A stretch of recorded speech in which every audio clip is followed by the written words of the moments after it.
바닷속 깊은 곳에는 어떤 생물들이 살고 있을까? 또 어떤 생태계가 만들어져 있을까? 지구에서 가장 깊은 바다에도 과연 생물이 있을까? 자, 오늘은 얕은 바다부터 지구에서 가장 깊은 바다까지 탐험을 해볼 겁니다. 자, 오늘 심해 탐험을 위해서 오랜만에 엉이호를 가져왔어요. 그럼 먼저 수심 0에서 200m까지의 얕은 바다부터 엉이호를 타고 들어가 봅시다. 수심 0에서 200m 되는 이곳은 바로 천해층. 이곳은 흔히 우리가 스쿠버 다이빙이나 해양 레저를 즐기는 환경이에요. 해변을 포함해서 우리가 자주 보고 접하는 바다가 바로 이곳입니다. 이곳은 수심이 얕아서 햇볕이 풍부하고 해안 가까이 있어서 자원이 많고 생물 다양성도 아주 높아서 다양한 생태계가 만들어져 있습니다. 수온은 20도 이상의 수심도 깊지 않아서 해조류와 산호 등등 광합성이 가능한 생물들이 번성하고 산소가 풍부합니다. 그래서 바다 생명체의 무려 90%가 바로 이곳 천해층에 서식하고 있죠. 아마 여러분들이 알고 있는 대부분의 바다 생명체가 바로 여기에 살 거예요. 니모랑 도리도 여기 살고요. 농어, 정어리, 대구, 바라쿠다, 범고래, 가오리, 바다사자, 바다거북 등등등까지요. 스폰지밥 친구들이 살고 있는 비키니시티도 여기에 위치해 있습니다. 이곳의 생태계는 이렇게 돌아가요. 해조류, 그리고 식물성 플랑크톤이 광합성을 통해서 에너지를 생산하고 먹이사슬 가장 아래에 있습니다.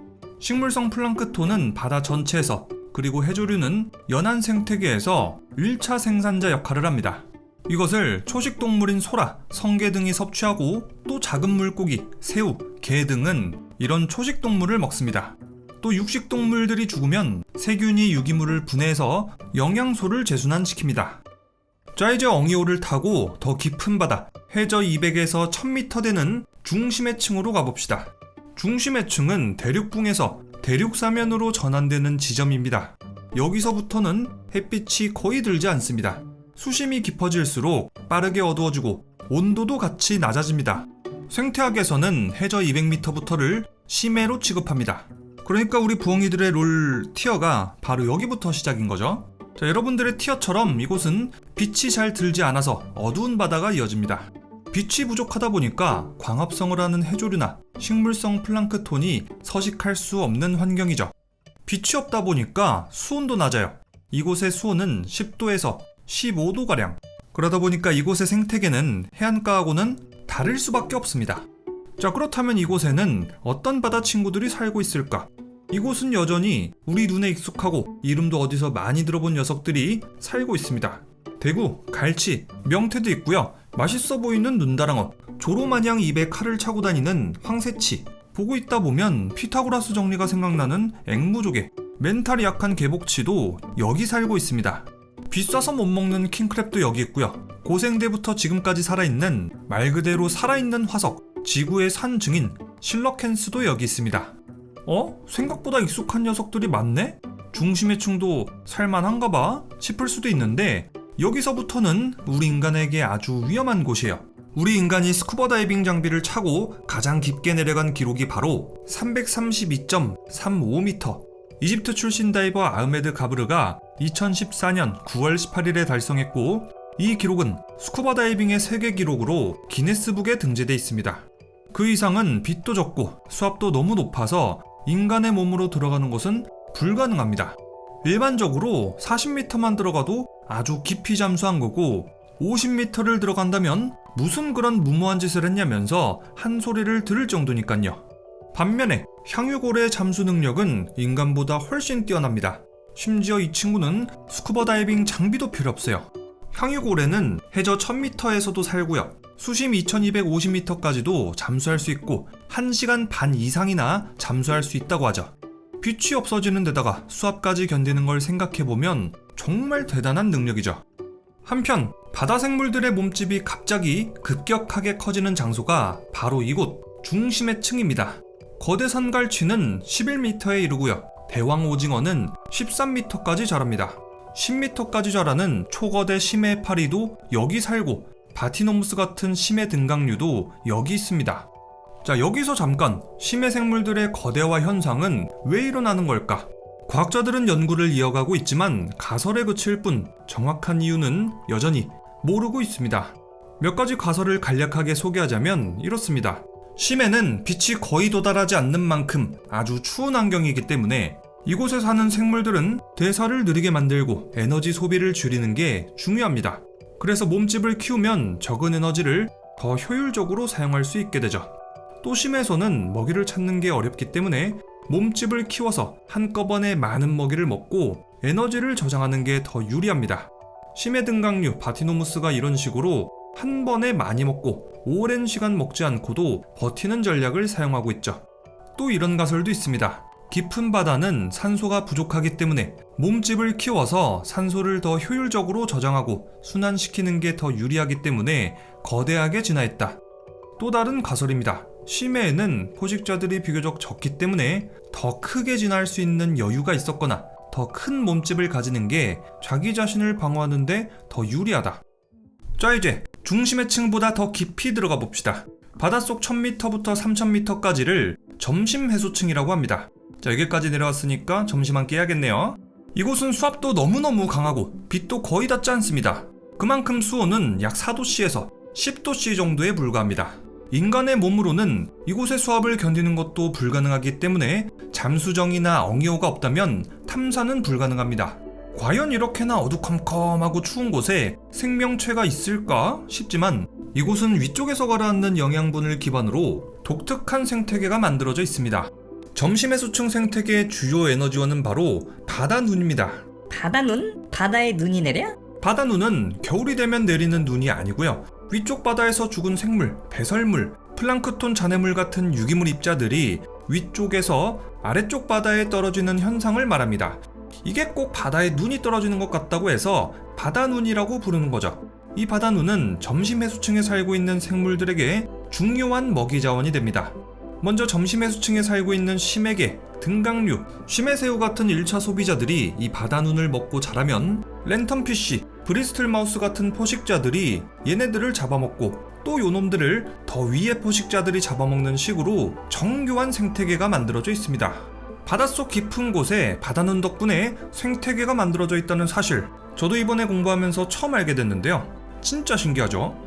자, 그렇다면 이 점심해수층에는 어떤 녀석들이 살고 있을까? 여기 살고 있는 친구들은 다양한 진화 테크트리를 찍었어요. 어떤 녀석들은 아주 미약한 빛이라도 보려고 눈을 크게 발달시켰고요. 또 초롱아기 같이 자체 발광 테크를 찍은 애들도 있습니다. 초롱아기의 경우는 머리 위에 발광 미끼를 달아서 먹이를 유인하고 포식자로부터 자신의 위치를 속이고 짝짓기에도 사용합니다. 또 여기 사는 많은 생물들은 이런 선택을 내렸어요. 참나, 그렇게 해봐야 뭐가 보이겠어? 어차피 아무것도 안 보이는 거 진화 점수 낭비하지 말자고. 그냥 안 보면 그만이지.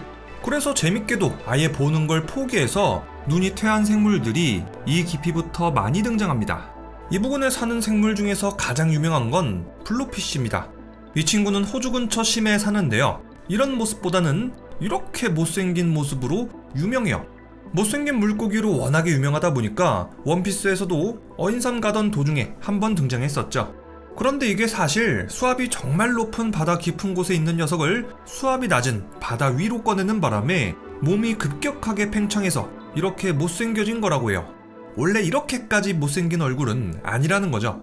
고블린 상어도 여기 살아요. 녀석의 입안에는 턱이 들어있고 무시무시한 생김새를 해가지고 이런 이름이 붙었는데, 그래도 생긴 것하고는 다르게 온순하고 악력도 약한 편이라고 해요. 털이 온몸을 덮고 있는 예티크랩도 여기 삽니다. 스펀지밥에서 전설의 거대개 에피소드에 등장했고요. 포켓몬에서는 모단 단계 모티브가 된 종입니다. 이 친구는 이스터섬 2200m 깊이의 열수 분출구 근처에서 발견됐는데요. 생존 방법은 정말 특이해요. 열수 분출구 근처에서 뜨거운 물하고 같이 미네랄이 나오는데 이 근처에 서식하는 박테리아들이 이 미네랄을 먹고 산다고 해요. 이때 예티크랩은 이 박테리아들을 자기 털에다가 키워서 잡아먹는다고 하죠. 마치 우리 인간이 물고기 양식을 하듯이 말이에요. 지능이 상당하죠? 무섭게 생긴 흡혈 오징어도 점심해수층에 삽니다. 이 녀석은 무려 3억 년 전부터 살아왔다고 하는데요. 아주 크고 예민한 눈을 가지고 있습니다. 그런데 이 녀석은 생긴 것만 무섭지 진짜로 흡혈을 하는 건 아니라고 하고요. 주로 바다눈을 주식으로 해서 살아간다고 합니다. 자, 이렇게 점심해수층은 춥고 수압도 높고 빛도 들지 않고 먹이도 별로 없는 아주 혹독한 환경입니다. 그래도 이곳 점심해수층은 아주 큰 장점이 하나 있습니다. 그것은 바로 이곳의 환경이 거의 바뀌지 않는다는 겁니다. 자, 먼저 이곳 생태계의 가장 중요한 바다눈은 계절이나 주기에 따라서 변하지 않고 매일같이 비슷한 양이 내립니다. 환경도 거의 변하지 않습니다. 산소 농도, 수압, 온도도 거의 변하지 않습니다. 해류 속도는 1년에 20km밖에 안 될 정도로 아주 느립니다. 태풍, 홍수 같은 자연재해도 없습니다. 이렇게 극도로 안정된 환경이기 때문에 생물들이 한 번 적응하면 생존은 쉽습니다. 하지만 이곳에 사는 생물들은 진화 속도가 느릴 수 있습니다. 안정된 환경은 생물들이 환경 변화에 대한 내성을 키우기 어렵게 만들겠죠. 그래서 만약에 해양 산성화, 산소 감소 등등 급격한 환경 변화가 발생하게 되면 생물들은 적응하지 못하고 멸종할 위험이 높겠죠. 또 만약에 바다눈이 적게 내린다면 생태계가 상대적으로 붕괴할 위험성이 있습니다. 바닷속 더 깊이 3000m에서 6000m 깊이에 심해저대로 내려가 봅시다. 이곳의 수온은 4°C 이하. 여기 살고 있는 풍선장어는 내장 길이를 자신의 전체 몸 길이보다 더 길게 늘릴 수 있습니다. 이? 내장 길이를 왜 늘려? 이곳에서 먹이를 찾는 건 정말 어려운 일입니다. 그래서 풍선장어는 큰 입으로 자기보다 더 큰 생물을 삼키고 나서 오랫동안 소화시키면서 버려지는 영양소 없이 최대한 소화시킨다고 해요. 그렇게 먹이가 없이도 오랫동안 생존하는 거죠. 이 특이하게 생긴 녀석은 스펀지밥의 아주 먼 친척 하프 스펀지입니다. 하프 모양처럼 생겼다고 해서 이런 이름이 붙었는데 이 녀석은 줄 사이에 낀 먹이를 붙잡아 먹는 아주 무시무시한 친구입니다. 아기 코끼리 덤보랑 비슷하게 생긴 덤보 문어도 여기 삽니다. 그런데 이 친구는 귀여운 외모하고는 다르게 덩치가 아주 커서 확보한 표본 중에서는 가장 큰 녀석이 1.5m, 발견된 것들 중에서는 3에서 4m까지 이른다고 해요. 또 이곳에는 귀신고기도 살고 해삼의 일종이라고 할 수 있는 바다돼지도 여기서 터전을 잡고 있고 넓은 주둥이 상어도 심해 4600m 수준까지 터전으로 삼고 있습니다. 심해저대에 사는 생명체 중에 가장 재밌는 녀석은 바로 세발치예요.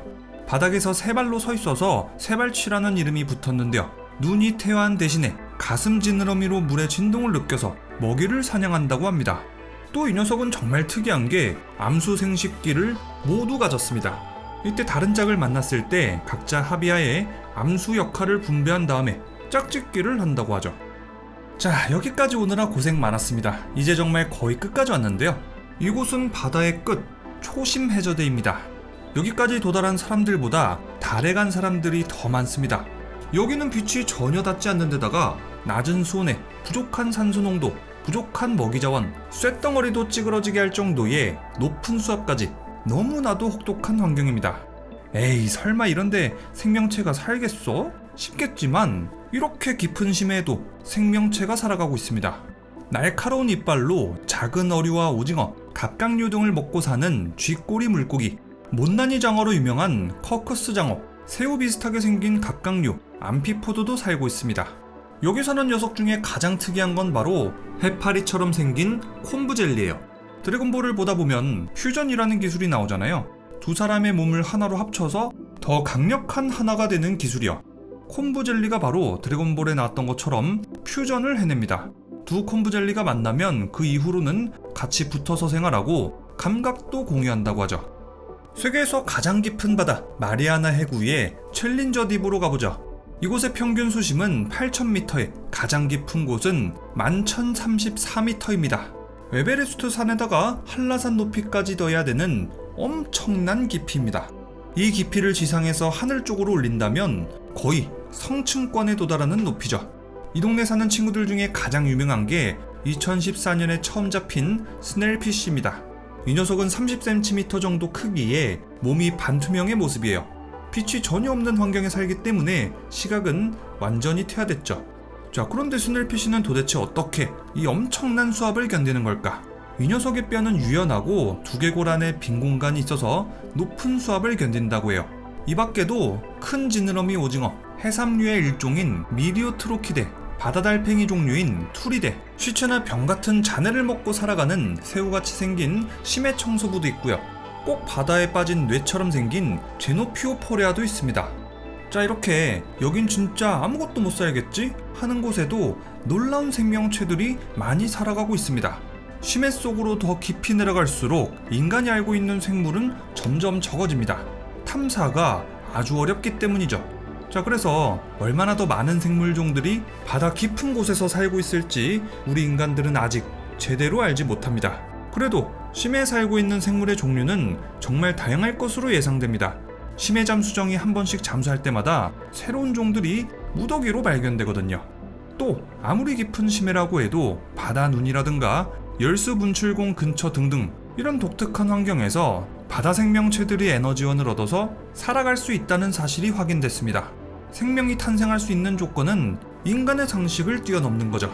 과학자들이 목성의 위성 유로파의 얼음 아래 바다에 생명체가 존재할 가능성이 높다고 보는 이유도 다음과 같습니다. 지구에서 도저히 생명이 살 수 없을 것으로 여겨지던 심해 깊은 곳에서 생명이 발견됐다면 유로파의 바다에도 어쩌면 다양한 생명체가 살아가지 않을까 하는 기대인 겁니다.